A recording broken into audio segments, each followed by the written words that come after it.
Hello, White Sox fans, and welcome in to another edition of the Sox On Tap podcast. It's Tony Marchese alongside Big Vibes Guy, hashtag Vibes Guy, NWI Steve, it was a bit of a tough series out there in Philly, but we, as our guy BZ likes to say, did not get swept, which was the goal out there.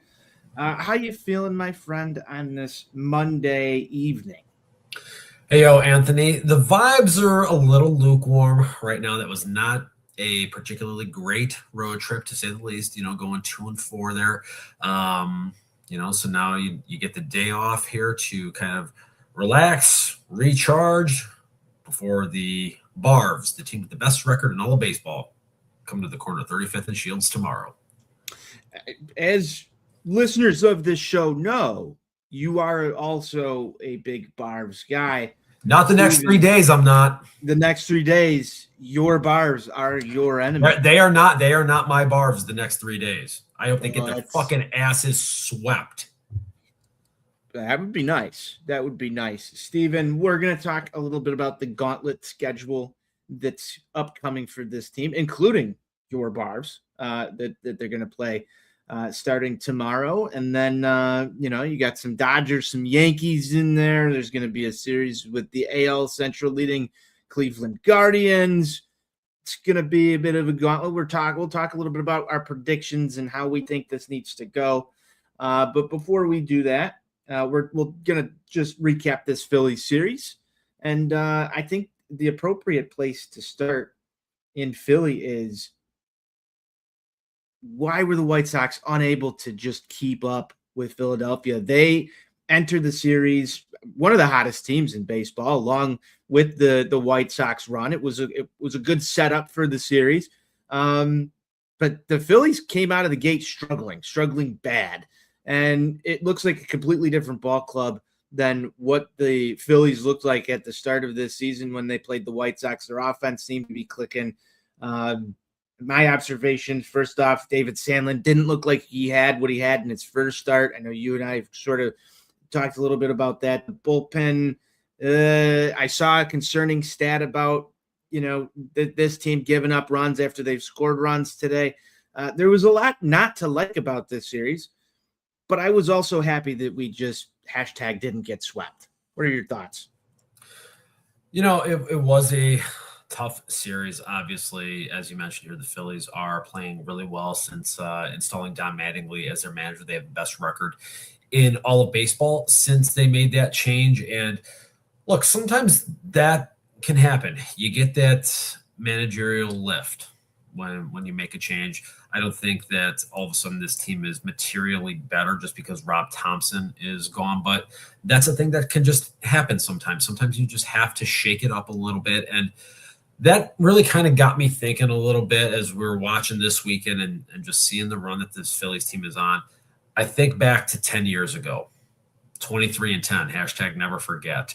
And I remember that disastrous series in Kansas City the weekend before Memorial Day, and the David Robertson meltdown on the Saturday game, and then just blowing it on the Sunday again and getting swept out of there. And I remember at the time thinking there's no way they can allow Robin Ventura to get on the plane and fly to New York. And, that if there was ever a time to make a managerial change, that was it.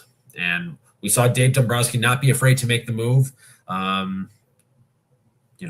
Removing Rob Thompson from the seat, putting Don Mattingly in there. And look, now all of a sudden this team is responding. How long is this going to play out? We don't know, but this is a team that has playoff pedigree, and they'll probably be back in the mix here. But look, the Sox had chances to win, these games on Friday and on Sunday, and ultimately, like you said, the pitching staff just didn't hold up. And that's something that can happen over the course of 162. Even good pitching staffs will have a week where they're just not throwing the ball well. It can happen, okay? The 05 team lost 8 in a row at one point in August.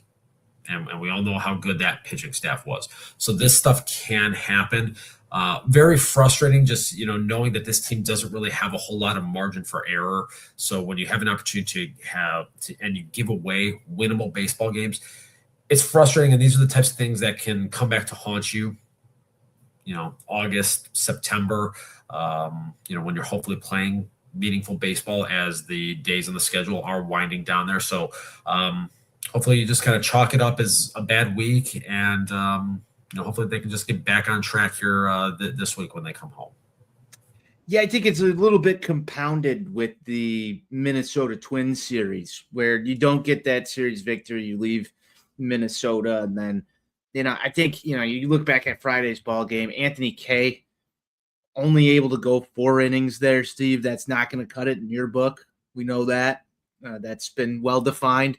Does give up 6 earned runs there, and then the bullpen, Tyler Davis, Brandon Eisert, they did their jobs. Hudson had probably one of his most, to that point, I think that he struggled the most in that one. Gives up 2 earned runs, 2 hits, a walk. He's been solid. I've liked what we've seen from him. And then Sir Anthony Dominguez and Trevor Richards were used to shut that one down. 8-6 final. Steve, they battled in that game, and it was sort of almost the same story on Sunday, where you see them fall in a 9-5 loss. And David Sandlin only able to go 3 1/3 after Tyler Gilbert opens that ball game, and Sandlin gives up 3 runs. Gilbert gives up 1. You'd like to see Gilbert get through that first inning and Sandlin give you some length there as well. There was a lot of relying on Trevor Richards to come in and mop stuff up in Philly, and I don't think that that's exactly, when you start hearing these names, I don't know if that's exactly what leads to winning White Sox baseball. Obviously, Saturday's game, the Sox were able to score more runs than their opponent and come away with a victory, but I still felt like that was a close ball game in a lot of ways as well. But you're starting to see this White Sox team, as we're playing superior opponents, you're seeing Will Venable go to that opener more now. That's sort of a theme, and I think as we talk about the Braves coming to town, I heard there's another opener tomorrow. Brandon Eisert going to take the mound. Do you like that? What you're seeing here is that, or are you more concerned that this is going to limit the bullpen later on in ball games, Steven? I think, going against the Phillies, where you have Schwarber and Harper at the top of that lineup, and then Brandon Marsh, I think it makes sense in those circumstances, especially when you're going with David Sandlin on Friday. We know Schoenberg has had success, piggybacking off of the opener.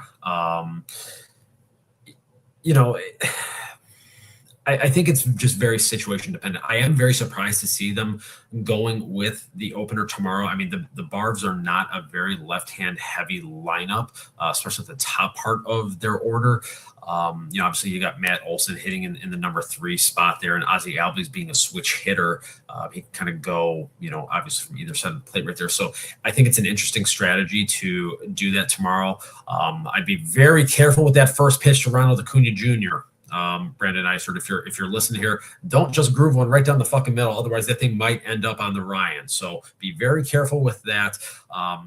But I think by and large, they deployed the opener wisely for the most part this year. And I thought, they said on one of the broadcasts that was actually the first time that one of the openers had actually given up a run this year. So it's worked out pretty well for them to this point here. So I agree. I think Venables, he's been pulling a lot of the right or pushing a lot of the right buttons. There was a spot in the game on Sunday when he pitch hit with Randall Grichuk when I would not have gone to him that early in the game, and it paid off. And he got a 2-run single to give the team a lead and put them in a position to try to steal the finale of that series there. So he's doing, I think, a lot of good things as far as with how he's managing things, from, like I said, utilizing the opener and some of the lineup aspects with when he's, utilizing pinch hitters to try to take advantage of platoon splits. Yeah, I agree. Venable's been pretty damn good so far this year at making a lot of those types of calls. But I wanted your opinion on the opener. We've kind of discussed it a couple of times on this show. I'm still not the biggest fan of it. But if it works, it works. Steve, Jacob Gonzalez. I want to talk a little bit about him before we move into the next series. does hit his first major league career home run in this series. Boy, did he murder that one. Second deck, right field was quite the homer. Did you see the viral clip that was going around from the Phillies broadcast with Mike Vassell waving the magic wand, Steven? I did see that, yes. Fantastic stuff, by the way. Fantastic stuff. Big fan of the magic wand so far, especially when that works. Just like, anything else that works, keep doing it. We're not superstitious here, Steve. Just a little stitches. Just a little stitches. Just a little stitches. But Jacob Gonzalez, he's sort of struggled so far at the plate in his big league debut, cup of coffee, whatever you want to call it. But it was good to see him get his first big league homer this past weekend, Steven. Any thoughts from what you've seen from Gonzalez? Obviously, it looks like he's just going to play sort of a platoon first base against right-handed pitching. Do you think the lack of being an everyday guy as he was down in Charlotte sort of attributing to maybe a little bit of the bat slowing down since he's got here, or is it more just adjusting to big league pitching?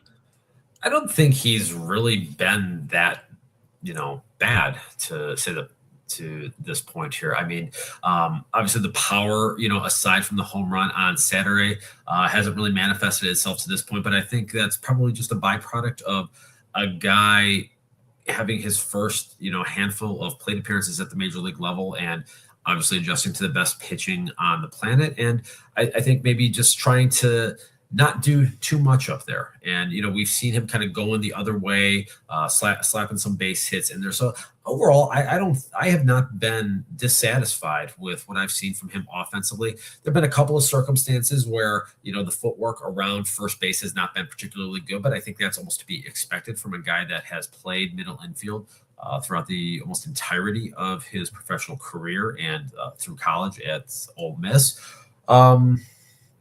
So there's going to have to be some tinkering going on there and some continued work from that standpoint. But I mean, look, it's first base. Hopefully it doesn't come back to bite them too bad, having someone that inexperienced playing at that position there. So, but by and large, I think he's been fine for the most part. And I think overall his at bats and his approach have been pretty good. Just keep driving the baseball. Kind of just wish we saw a little bit more extra base action out of this bat. I guess that's where I'm complaining. He is hitting 300 against small sample size theater here. I guess I expected a little more power to the gaps, getting, some doubles, a couple more homers at this point. Maybe not like 4 or 5, but 2, maybe 3. Just at the rate he was hitting them down there. But again, that's also been discussed online. I know you're not online, but there are people who are saying that, nothing counts in AAA Charlotte. Can't count those stats. That's what I've heard. That's what I've heard. It's a rumor. Big if true. It's a big if true rumor right there, Steven. I guess I can't really complain too much about it. Coming up, doing his thing. But like I said, want a little bit more power out of that bat, even though he really didn't have that much of a history of it, Stephen, before this season.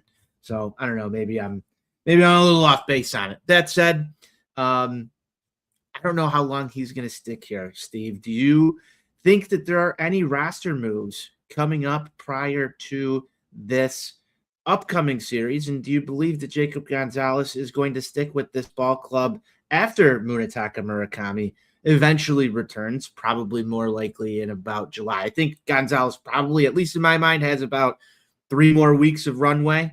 But I think that there's some other names on this roster that we might see some shuffling take place rather soon.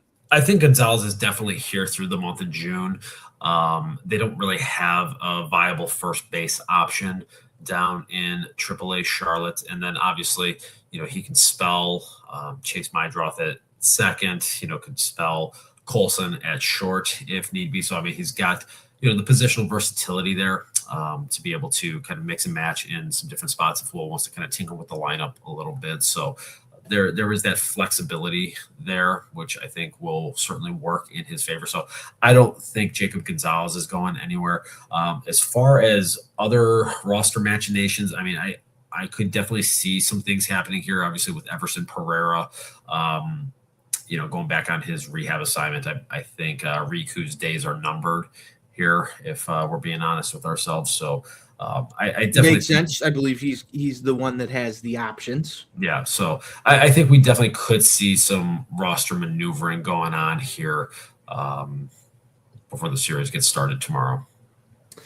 Now, on that note, Stephen, we were talking about this a little bit before the show started. On the pitching side of things, there are names that normally you get about a day or two before a series starts. Probable starting pitchers. We know right now, as I mentioned a little bit ago, Brandon Eisert's going to open.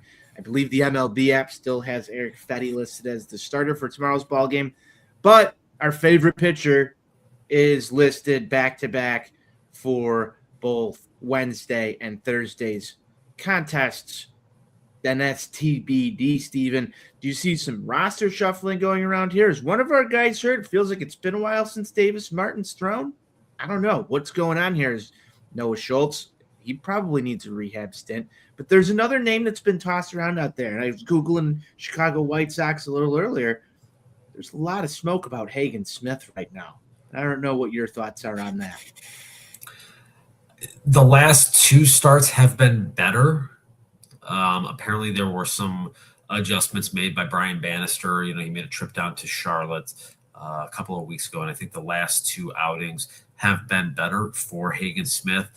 I'm just looking at the whole body of work to this point.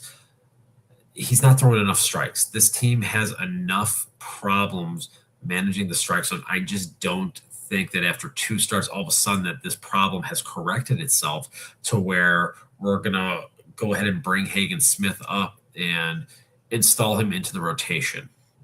So if that happens, I will be extremely surprised by that. And me personally, that's not a move that I would make at this point. Fair enough. Headline out of roundtable.io. I'm just going to read you the headline. It's time for the White Sox to give Hagen Smith his chance. Yahoo Sports, White Sox prospect Hagen Smith dominates in latest AAA start. There's a lot of people talking about Hagen Smith right now. Maybe something under the radar. Another Smith. Could Shane Smith eventually wind back up in this White Sox rotation? Or maybe you see Johnny Cannon make his way back to 35th in Shield. Steve, I think there's a lot of names that might not be the right answer, but are they trying to give some of these starters a little bit of a break as the rotation hasn't been as crisp this last time through? Well, I think it's a combination of different things. I mean, you've got guys that are going to, have innings thresholds by the end of this season here. So, you can kind of play around with the off days a little bit. And, having the two off days, they're bookending that series in Philly, it does allow you to manipulate things a little bit. Maybe they think that Davis Martin needs an extra day or so here. So how exactly they're going to go about manipulating the rotation there, I think that remains to be seen. And like you talked about, the results from David Sandlin, the last two starts have not been particularly good. So, is there something that they're seeing there that maybe they think needs to be adjusted? Is Shane Smith even throwing in Charlotte right now? I thought he was hurt. I'm not positive. I have to go back and look here. I didn't see anything on him getting hurt, but I'll take a look see at what we got going on with Shane Smith. Yeah, I mean, one of the biggest problems that this team has right now, and this is something that I talked about briefly in a piece that actually got published on a little website called OnTapSportsNet.com earlier today, was that they really don't have reinforcements on the pitching side. I talked about the fact that I just don't think that Hagen Smith is quite ready at this juncture here. And that's really going to kind of be the biggest hurdle for this team staying in contention throughout the course of this season here. Is they're going to have to find some way to fortify the pitching staff. And I just don't think that those options are going to come internally here. Like Mason Adams is, starting to throw down in the complex league, but, that's going to be some time. And he was a guy that he never even got to the big league level yet. So do we know he's even going to be ready? Maybe that might be something maybe in August or September. Maybe they give him a shot. There's been no signs of life from Drew Thorpe. So we don't know where he is. I think Prelander Baroa in the bullpen has started throwing again a little bit. So maybe you see him shuffled in here at some point.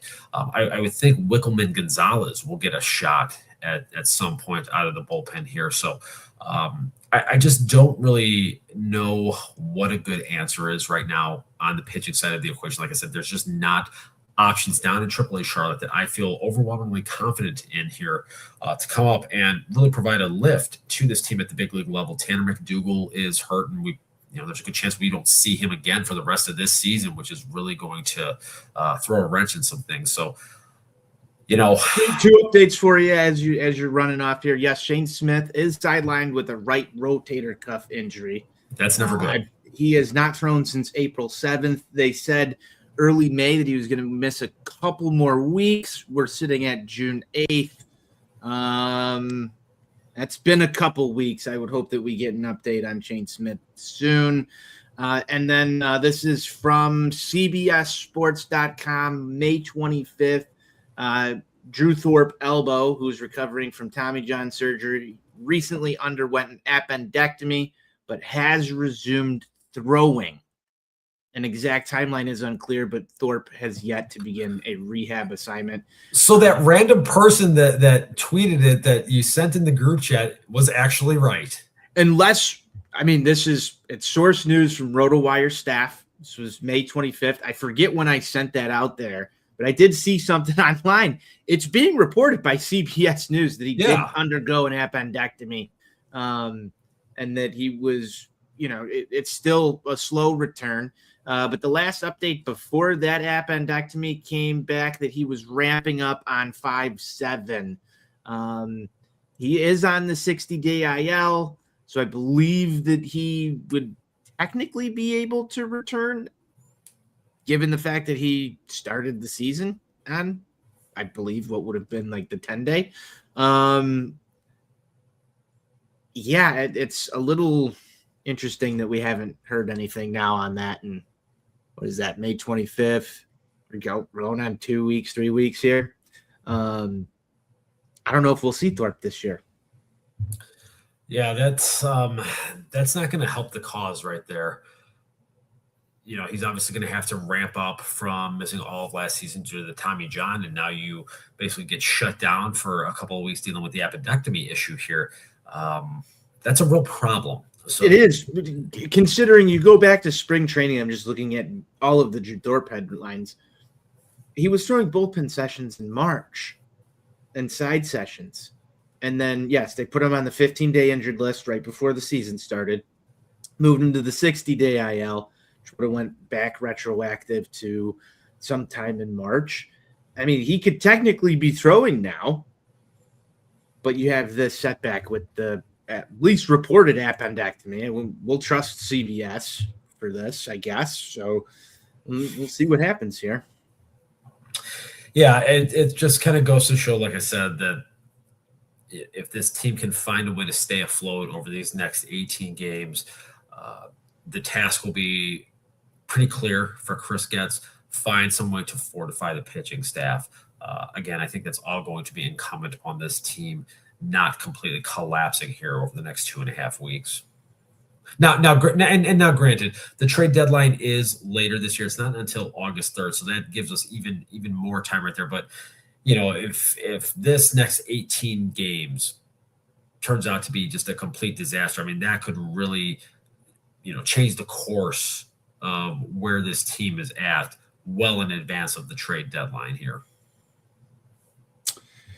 Very much so. And Stephen, that's going to get us to the main talking point of this episode, and that's the Gauntlet schedule that's upon us. And this is a decent segue into that. 18-game stretch. You just wrote an article over at OnTapSportsNet.com. You've been in the content factory a little bit lately, Stephen. You're racking up a couple 2-3 articles so far. We're back getting production going a little bit. We took a little bit of a sabbatical over there. But listen, we're back in the factory, and we're trying to get things humming here. There you go. There you go. The treading water. White Sox face defining 18-game stretch. We're sitting there. It's going to be a brutal 18-game stretch against the Braves, Dodgers, Yankees, Tigers, and Guardians. I think we're going to see a little like mirage in the desert during this when we face Detroit. I'm hoping, although you do mention in this article that a certain pitcher could be back on the mound for them. I don't like that, but there is the Detroit Tigers to sort of break that up before. I think it's going to be a very pivotal Cleveland series. We're going to have to hang on to your butts a little bit, though, before we get to the back end of this. Some good news, at least from what I have to say. We're down Munetaka Murakami. The New York Yankees are going to be without Aaron Judge. I think that's a good thing for us. But will they not going to solve a huge? Will they have Arson Judge? They might have Arson Judge. You never know. They probably going to be without Stanton as well. So some potent bats in the middle of that order missing. It's catching a little bit of a break, just like we thought we were catching a little bit of a break when we didn't have to face Wheeler in the Phillies series. But the doesn't always work out. The counterpoint to not seeing Judge and Stan is there's a good chance they'll see Cole and Rodon, who are back healthy now, and the Yankees pitching staff has been really the thing that has buoyed them to this point in the season. That and now the White Sox though have beat up some pretty decent pitchers so far this season. Fair. We've also made some pitchers who haven't had great stats look like Cy Young, but who was it in LA? Was it Rodriguez that we lit up? Who was Soriano having one of the best seasons up until that point, and then there's a blemish. I believe we got to the Giants' best starter as well. There's been a couple of guys, and now those names aren't anywhere near a Garrett Cole in terms of pedigree, but the Sox have fared pretty decently against teams' aces so far this season, outside of Jacob Mizorowski in Milwaukee. You were there for that one. But I don't know. This is going to be tough. Steven, you wrote a whole, probably 1,200 words. 1,700. Another 1,700, baby. Another 1,700 words about what the upcoming schedule is for the Chicago White Sox. You can check that out over at ontapsportsnet.com in our White Sox section. Steve, I'll turn the floor over to you. Let's talk about what's coming up here. All right. This homestand obviously is going to be a litmus test in a lot of ways. The two best teams in the sport are coming to town. We get 3 with the Braves starting tomorrow. Old friend Christopher Allen Sale will be taking the mound on Wednesday for the Barbs. And then former White Sox legend Martin Perez on Thursday. So we're going to get a heavy dose of former White Sox on the mound. I remember when Martin Perez told us that we were going to have a special season in like April. He did. It was fantastic. He actually threw the ball really well. He was throwing the ball really well, and then he opened his mouth to the media, and everything went to shit. It was going to happen anyway. But look, this is going to be a real challenge here. This Barbs offense is elite. They do not strike out a lot, and they slug. Man, do they slug. Matt Olson is a real problem in the middle part of that lineup. The funny thing about it is that this team is near the top of the league offensively in terms of slugging, home runs, and runs scored. And Austin Riley has not hit at all to this point, which is a scary thing because he's been one of the more consistent players in that lineup for much of the last 3 to 4 years.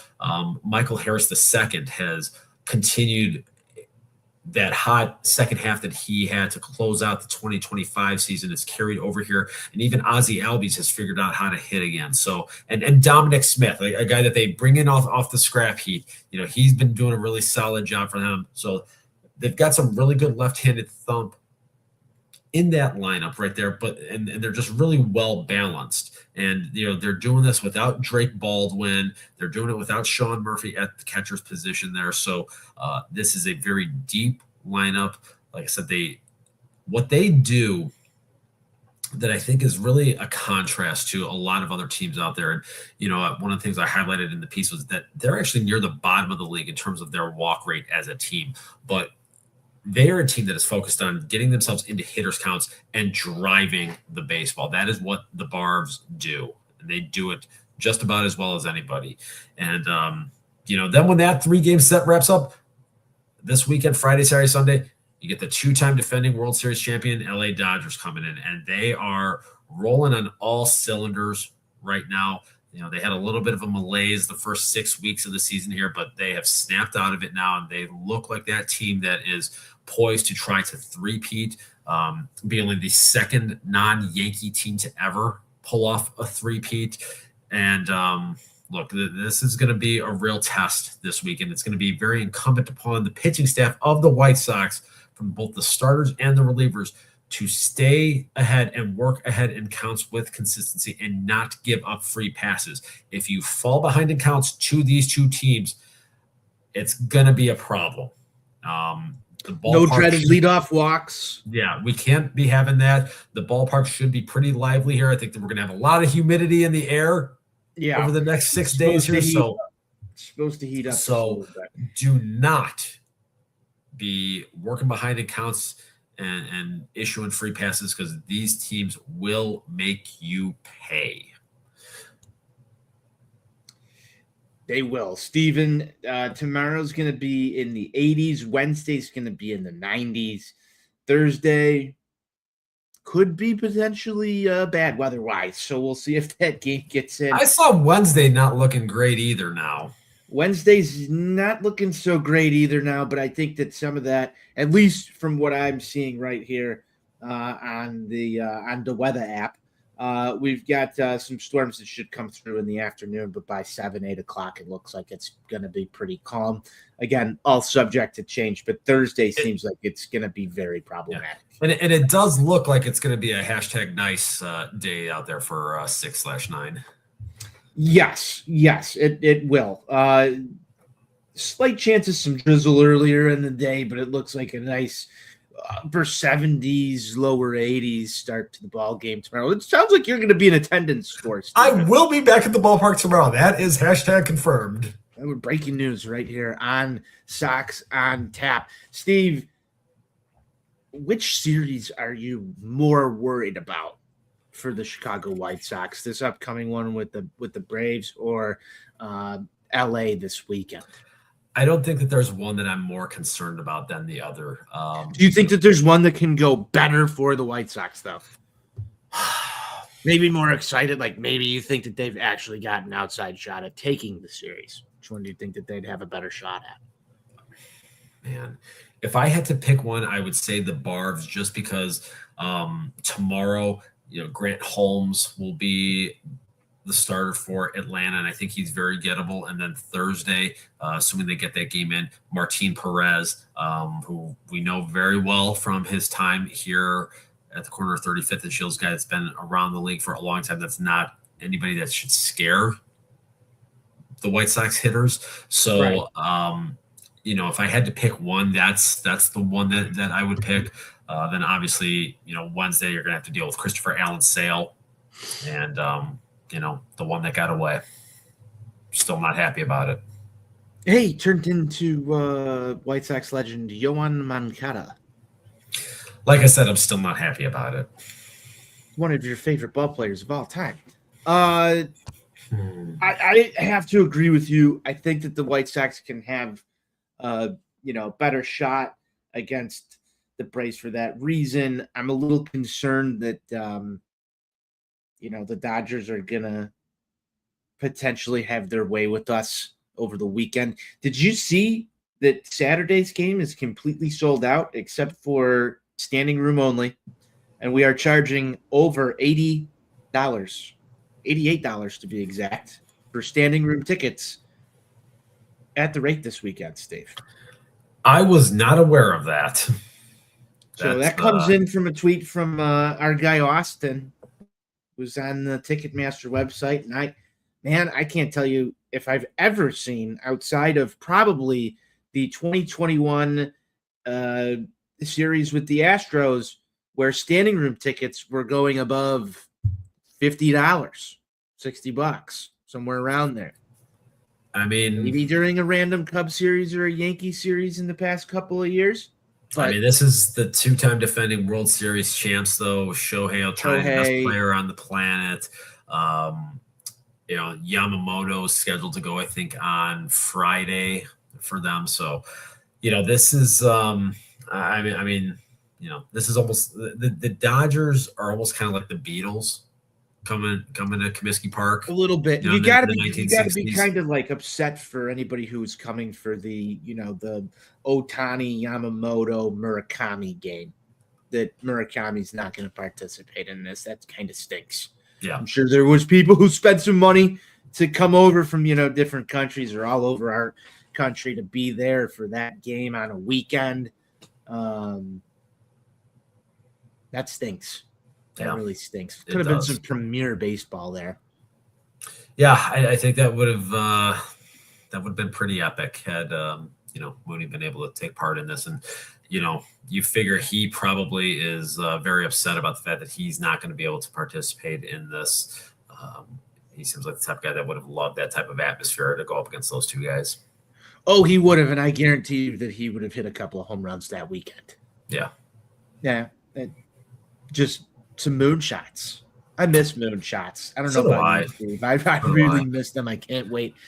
I feel like we still got about another month before we're going to see one. I feel like there's a good chance, I might get to see the first one when I go north of the border in mid-July.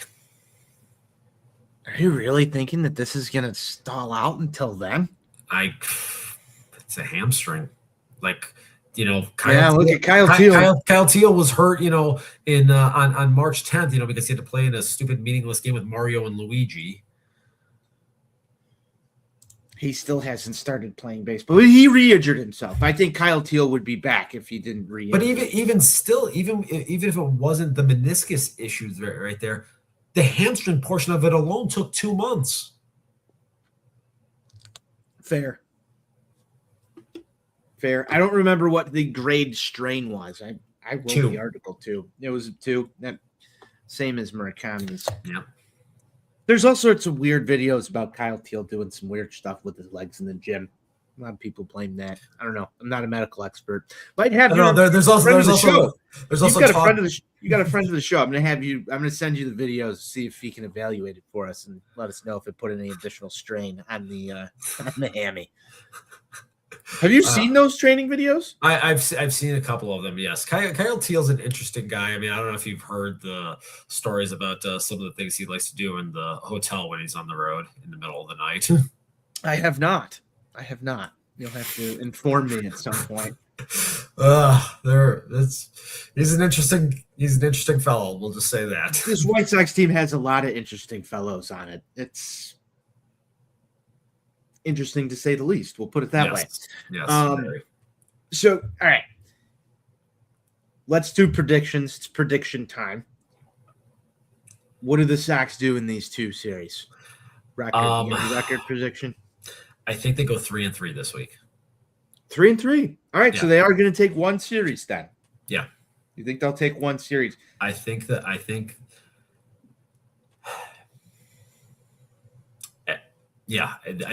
the series against the Barbs. That's assuming they play on Thursday. Okay. I'm right around there with you just because this team has played so much better at home. Yeah. And that was going to be sort of my lead into this team is just totally different. We talked about this when they were in Minnesota. You saw sort of a different version. You and I were talking. I said, I think we might have a road problem because at home they've been able to pull off some very interesting stuff. Look what they did to Toronto.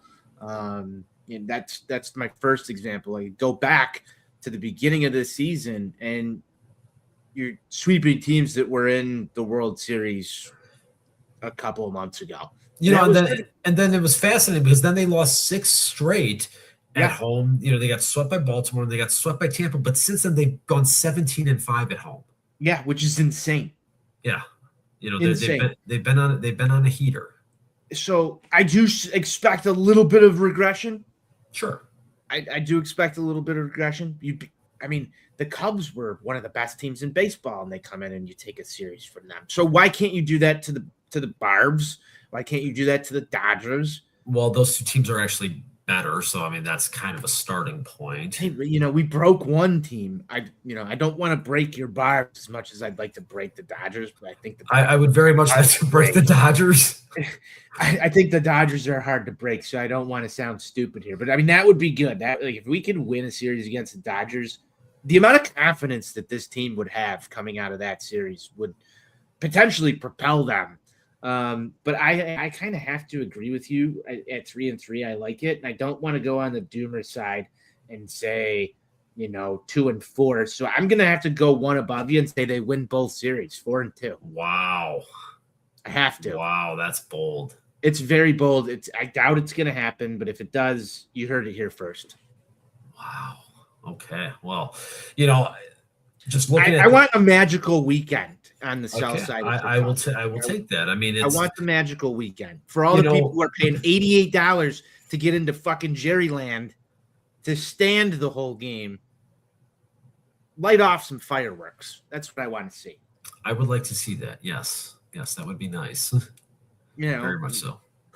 I had no idea I'd be sitting here saying this type of stuff on this show like a month ago. Yeah. It's fun, and let's keep the vibes up. Yeah, you're a big vibes guy. I'm trying to lift the vibes. I'm trying to lift the vibes. Big vibes guy. The boys are back in town. Get out there to Lot B, have your beers, get in the ballpark, cheer on the boys, and see if they can go 4-2 this week. Yeah, I mean, like I said, look, ideally, I would love it if they go sweep the Yankees. Those fucking greasy, disgusting scuzz buckets out in the Bronx. Oh God, they make me sick.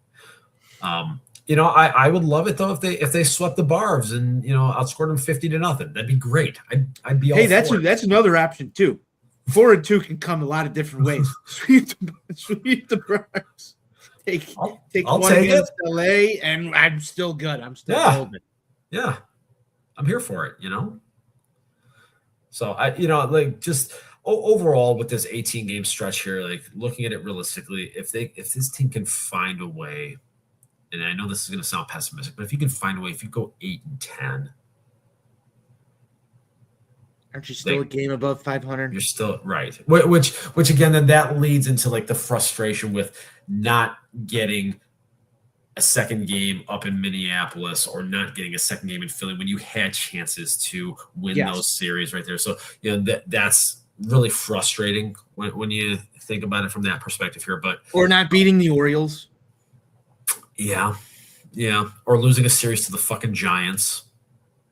Mm-hmm. And the Angels.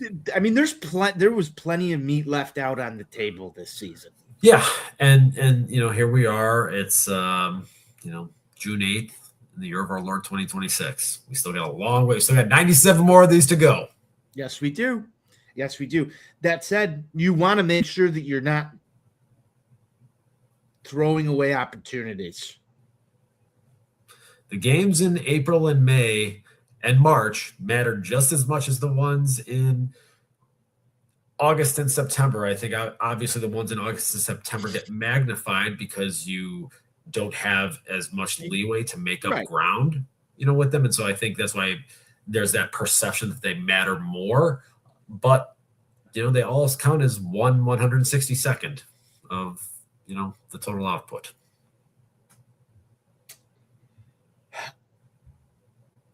You're bringing up some of these horrific losses now.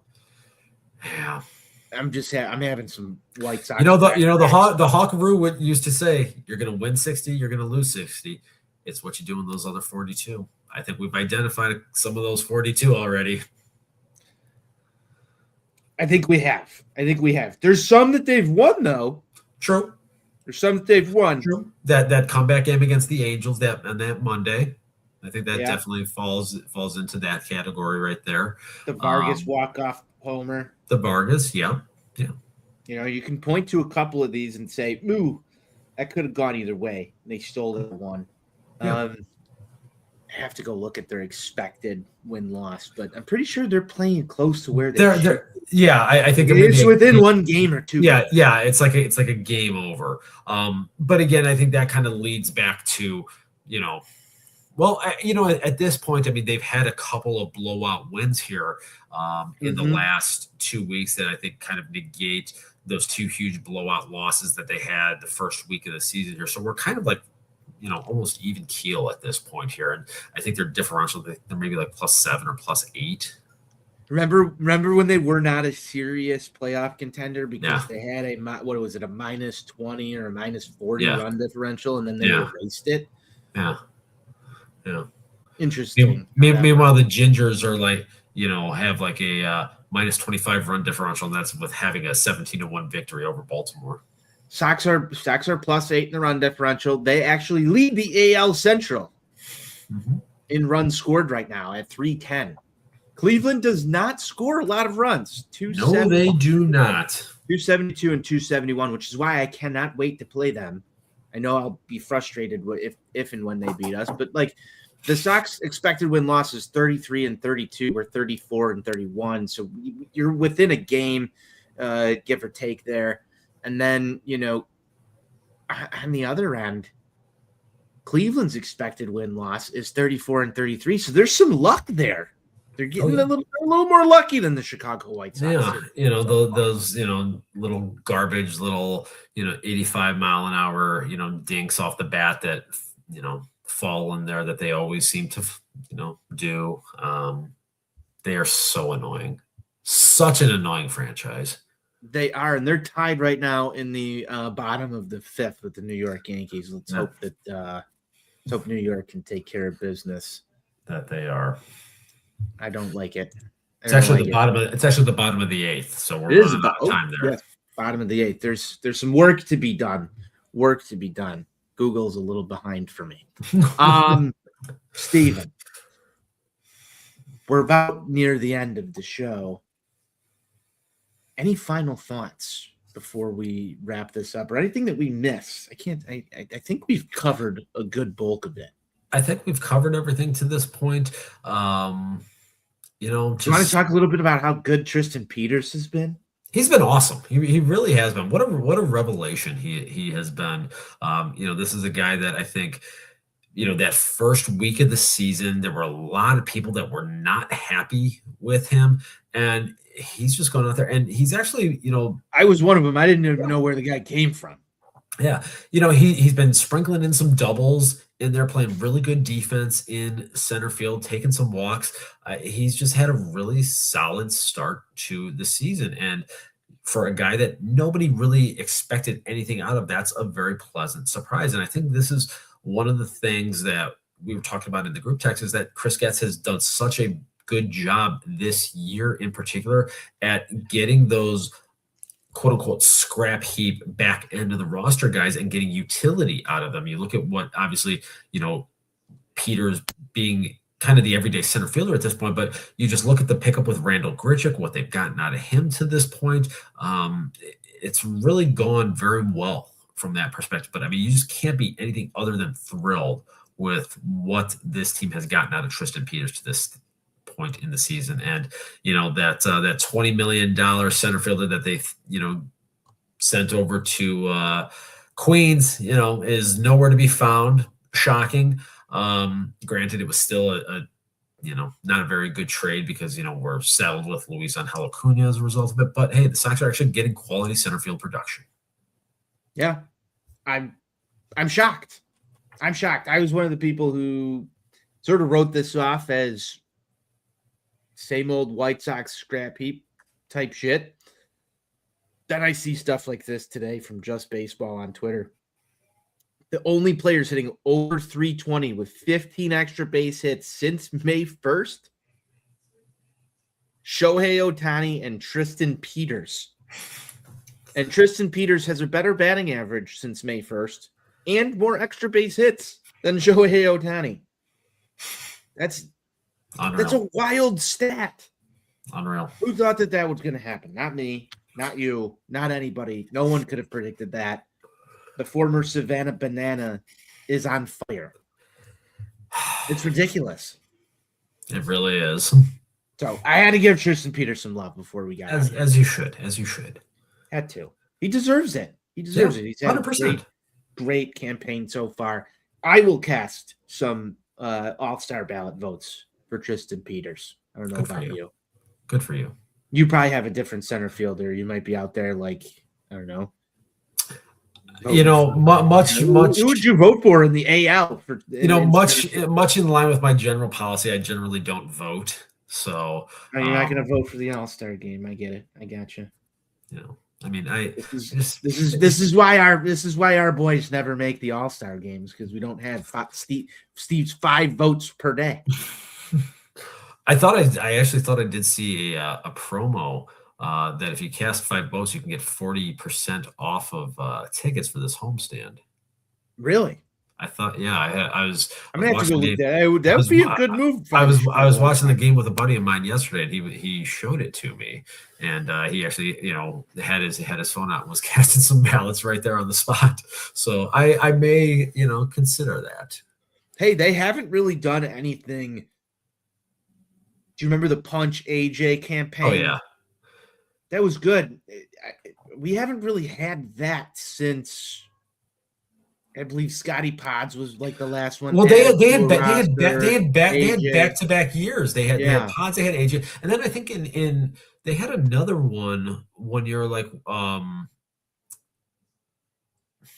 have been like Jermaine Dye, maybe like I could have sworn there was a third time they won a final ballot. I don't know if they've won a final ballot. I remember the last time White Sox fans were trying to vote anyone into the All-Star game. It was Martin Maldonado. I did. Okay, I did. I did also. That? I did. Like the worst. I also saw something very interesting when I was on the at-bat application this morning. So talking about Miguel Vargas and his All-Star candidacy. And I don't expect this to happen, although he should be the All-Star starter as it stands right now. But if he actually got voted in and started, he would be the first White Sox third baseman to start the All-Star game in 90 years since Jimmy Dykes. Wow. 90 fucking years. Wow. Yeah. It's amazing that Robin Ventura never made it there. He should have, obviously. There were some blockers. I mean, that period there in the 90s, I mean, I'm trying to think of who. He wasn't even the biggest name on the White Sox, but he was good. Well, right. So, I mean, that's, but. We had some overshadowing by, the Big Hurt. Yeah. It's been, granted, it's only been a couple of years since Tim Anderson started at shortstop in LA for the Sox. I mean, he was the first, like, all-star starter in, like, 20 years. Luis Robert Jr. didn't start in center, but he did participate in a home run derby. Yes. And got injured in the home run derby and then did not play in the All-Star game. That's so White Sox. That is so White Sox.